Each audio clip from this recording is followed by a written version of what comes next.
and this is a brief introduction to online stock trading. There are a large number of companies whose shares you can buy and sell online, and there are first a few things you're going to have to find out about obtaining a broker, or otherwise trading the shares from your computer.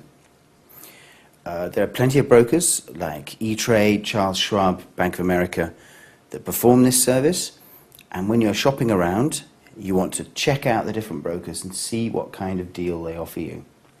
There are a number of things to look for.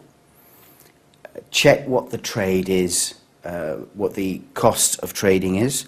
Generally there's a charge per lot, and generally there's a charge per trade.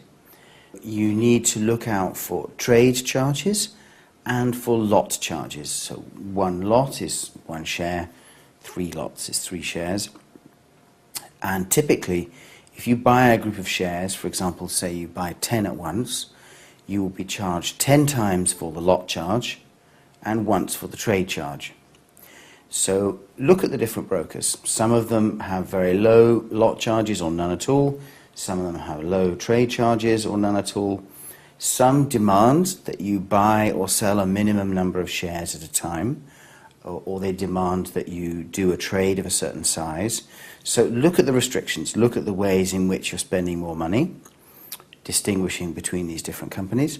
And then, of course, just as with any investment, you should consider why you want to invest, what purposes you have, long-term, short-term.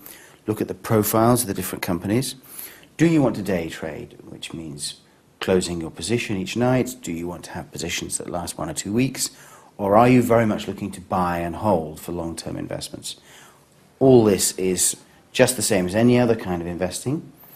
Another thing to look for when you're judging online trading is what kind of platform the broker has.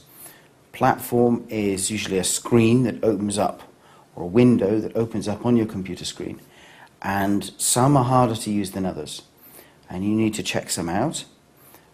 Some will be confusing, some will be more intuitive.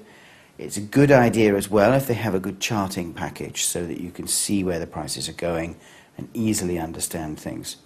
Another thing to do before you get into this actively is to paper trade, which means do some imaginary trades, but do them rigorously.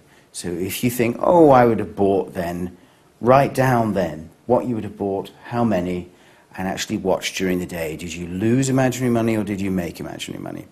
If you can be self-disciplined and keep track of all that, then you should be able to find that you can trade and invest online successfully. So be careful, do your research, good luck.